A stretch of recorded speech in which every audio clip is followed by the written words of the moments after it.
Buenos días, bienvenidos a la clase de esta semana. Vamos a seguir trabajando con la unidad que comenzamos la semana anterior, que es la unidad de ley de conservación de la masa y balanceo de ecuaciones. Este tema de balanceo de ecuaciones, sí, van a notar que en esta clase no vamos a avanzar mucho, no vamos a hacer una gran profundización del tema, pero es justamente a propósito, sí, vamos a avanzar de a poquito, ya que es un tema que si bien no es imposible de realizar, es un tema que puede tener ciertas dificultades, ya que vamos a tener que usar algunas multiplicaciones combinando con los elementos de la tabla periódica. No se asusten, sí, porque no vamos a usar toda la tabla de multiplicaciones, pero sí vamos a combinar algunos temitas de matemática con algunos temas del área de ciencias naturales, ¿sí? Para mí es muy importante que este tema ustedes lo puedan aprender correctamente, ya que si en algún momento ustedes deciden seguir con una carrera orientada a las ciencias naturales y específicamente en el área de la química o de la química biológica, este tipo de herramientas de balanceo de ecuaciones es básica, sí, es muy elemental para resolver muchos o la mayoría de los problemas de química, ¿sí? de materias asociadas a ella. Por eso vamos a avanzar de a poco. Estuvimos hablando la semana anterior, sí, que Antoine Lavoisier, o Antonio Lavoisier, como lo quieran decir, fue un científico que nos explicó y logró demostrar que cuando una reacción química se lleva a cabo en un laboratorio, la cantidad de reactivos, sí, que recuerden que los reactivos son las sustancias que yo coloco al principio, deben estar en iguales cantidades que las sustancias que obtengo al final. Esto no quiere decir que los reactivos y los productos sean iguales, ¿sí? Porque en una reacción química, recuerden que las sustancias iniciales se transforman en sustancias nuevas al final, sino que lo que él decía es que las cantidades deben ser iguales. Es decir, que si yo uso una cierta cantidad de masa al principio, esa cantidad de masa debe ser igual al final. Esta ley de conservación de la masa nosotros la debemos hacer efectiva, es decir, la debemos demostrar en todas las ecuaciones que nosotros escribimos, ¿sí? En nuestro cuaderno, en nuestra carpeta. ¿Qué queremos decir con balancear una ecuación? Igualar, ¿sí? las cantidades de reactivos y de productos en una ecuación química. Eso significa balancear. También lo pueden encontrar como equilibrar una ecuación, ¿sí? Nosotros vamos a utilizar el método más sencillo por ahora. Hay varios métodos para balancear las ecuaciones. Y el método que vamos a usar se llama método de balanceo por tanteo. Si nosotros vamos a ir revisando que de los dos lados estas ecuaciones sean iguales, ¿sí? Hay otros métodos, como dije, pero se aplican a ecuaciones que son más complejas y que más adelante, en otros años, iremos trabajando. ¿Sí? Por ahora vamos a avanzar con este método, que es el más sencillo. Para poder entender este método, ¿sí? Lo que nosotros vamos a avanzar simplemente en esta clase es en leer un poquito más las ecuaciones químicas y ver qué significan los símbolos y los distintos datos que yo puedo encontrar en ella. Primero que nada, ¿sí? Lo que nosotros tenemos que saber es que la flecha, como dijimos anteriormente, representa el cambio químico, ¿sí? Lo que está antes de la flecha son las sustancias que yo puse al principio, por ejemplo en un recipiente, y lo que aparece después de la flecha es lo que obtuve al final, el producto, ¿sí? Lo que se formó, la sustancia nueva. Esa flecha además, como dijimos en la clase anterior, también representa un igual. Y esa igualdad hace referencia a que la cantidad de reactivo debe ser igual a la cantidad de producto. Y acá lo que nosotros debemos empezar a entender es, digamos, cómo reconocer a las sustancias que están en la ecuación química y sus cantidades, ¿sí? Relacionadas. Por ejemplo, nosotros en esta ecuación, ¿sí? En la que yo utilicé simplemente letras del abecedario para no complicarlo tanto. Como decía recién, en la primera ecuación que yo escribí, utilicé letras del abecedario para que sea un poco más sencillo para ustedes comprender cómo reconocer las distintas sustancias que hay en una ecuación química. Para reconocer estas sustancias y cuántas hay, lo que yo debo hacer es separar en términos. En matemáticas, y no sé si ya lo trabajaron o no, pero en una ecuación, para poder separar en términos, lo que debo utilizar yo son los signos más, menos y el igual. Entonces, si yo acá miro esta ecuación, empiezo por acá. Y digo, bueno, a ver, tengo un término. Como llegué al más, ahí cerré. Empiezo otro término. Llegué al igual, que sería la flecha. Tengo otro término más. Empiezo de la flecha y acá fíjense que no hay ningún más ni ningún igual. Entonces, todo esto es un término. ¿Qué quiere decir? Que la sustancia A se combinó con la sustancia B y dio como resultado esta sustancia nueva que yo llamé AB, ¿sí? En realidad son letras, simplemente para que ustedes puedan visualizar. la ecuación de forma más sencilla, pero bueno, tengo dos sustancias iniciales que se transformaron en un producto, ¿sí? En el caso de la parte inferior pasa lo mismo. Si yo empiezo acá, tengo un término, otro término y otro término. Acá estoy diciendo que el hidrógeno se combinó con el oxígeno para dar como resultado el agua, ¿sí? Y en esta ecuación final voy a empezar. A ver, acá no tengo ningún más.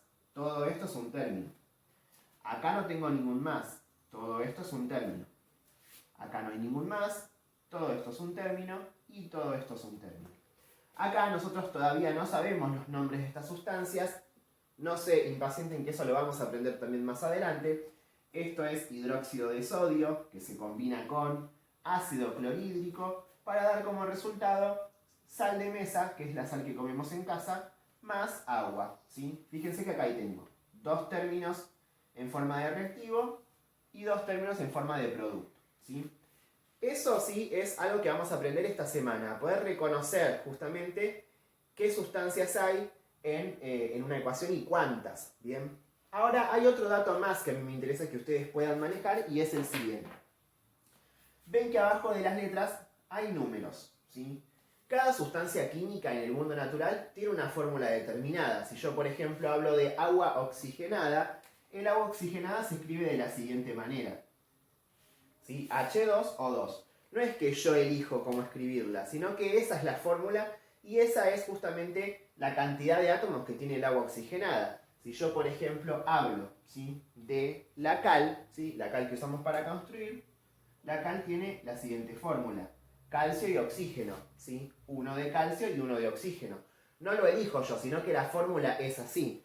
Esto nos va a pasar en todas las ecuaciones. Las fórmulas que nosotros tenemos escritas en una ecuación son las fórmulas que ya están determinadas, ¿sí?, y que los científicos obviamente estudiaron y que nos indican que justamente esa es la composición de cada sustancia, ¿sí?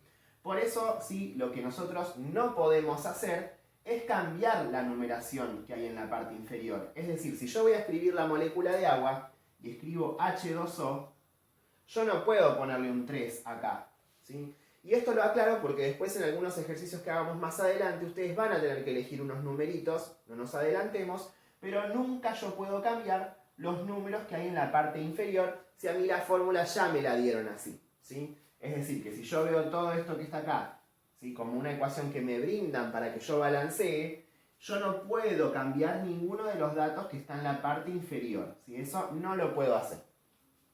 Bien, sabiendo esto, ¿sí?, fíjense que, como dije antes, algunas letras y algunos símbolos tienen números, pero hay otras que no lo tienen, ¿sí? Y acuérdense que acá pasa algo también parecido a matemática.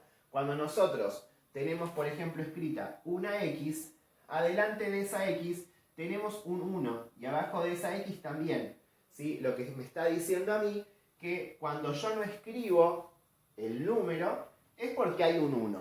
Entonces, acá abajo de la A hay un 2, bárbaro. Abajo de la B hay un 2. Abajo de la B hay un 2, pero abajo de la A no hay nada. Quiere decir entonces que la A ahí tiene un 1 en realidad. No lo escribimos, pero sí sabemos que está ahí. La H tiene un 2, la O tiene un 2, la H tiene un 2 y la O no tiene nada abajo. Quiere decir entonces que tiene un 1, ¿sí? Acá, por ejemplo, tengo Na es sodio, no tiene nada abajo. Quiere decir que tiene un 1. La O no tiene nada, tiene un 1. La H tiene un 1, tiene un 1, tiene un 1, un 1, un 1. Y acá la H tiene un 2. No lo puedo cambiar. La O tiene un 1. Entonces, dos cosas sí son las que vamos a rescatar de esta clase para que ustedes puedan avanzar de a poco en este tema de balanceo de ecuaciones. La primera es que para ver cuántas sustancias yo tengo en una ecuación, voy a separar en términos. Separo en términos utilizando los signos más y las flechitas que representarían los iguales, ¿sí? Y después, lo que tengo que aprender es que los números de la parte inferior no los puedo modificar y en donde no haya un número es porque hay un número 1, ¿sí? Vamos a hacer ahora una más para ver si quedó del todo claro. Supongamos que yo tengo la siguiente ecuación.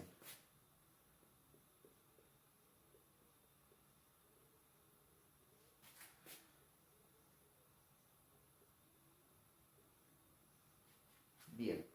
Primero voy a tratar de darme cuenta cuántas sustancias hay, ¿sí? Empiezo de acá. Voy hasta el más. Primera sustancia. Del más voy hasta la flecha. Segunda sustancia. Estos son los reactivos. Después de la flecha vienen los productos. Parto de acá hasta el más. Esta es otra sustancia. Del más hacia el final, otra sustancia más. Quiere decir entonces que hay 2 reactivos y 2 productos. Ahora, ¿todos los elementos tienen números en la parte inferior? Sí, algunos los puedo ver, como en estos casos, y otros no están escritos. ¿Y qué dijimos recién? Que esos que no estaban escritos eran números 1. Entonces, carbono no tiene nada abajo, pongo un 1. Hidrógeno tiene un 4. Oxígeno tiene un 2. Carbono no tiene nada, o sea que pongo un 1. Oxígeno tiene un 2. Hidrógeno tiene un 2. Y oxígeno no tiene nada, así que le pongo un 1. Tengan en cuenta que los números, ¿sí?, van a la derecha del elemento. ¿Ven? El 1 es para el carbono, el 4 es para el hidrógeno, el 2 para el oxígeno y así sucesivamente. Esta semana vamos a avanzar simplemente hasta aquí. ¿Sí? No es muy complicado lo que deben hacer, pero nos va a ayudar, ¿sí?, a entrenar la vista y a reconocer cómo son las ecuaciones y cómo las debemos usar. ¿Sí? Así que bueno, espero que hayan entendido. Les recuerdo que siempre los canales más rápidos para consultas son Facebook e Instagram, ya los conocen, los venimos usando desde el principio de año. Y por mail simplemente la entrega de trabajos, ya que el volumen de entrega es muy alto y la consulta va a quedar si no estancada hasta que yo la pueda responder. Les mando un saludo y espero que se estén cuidando. Hasta luego.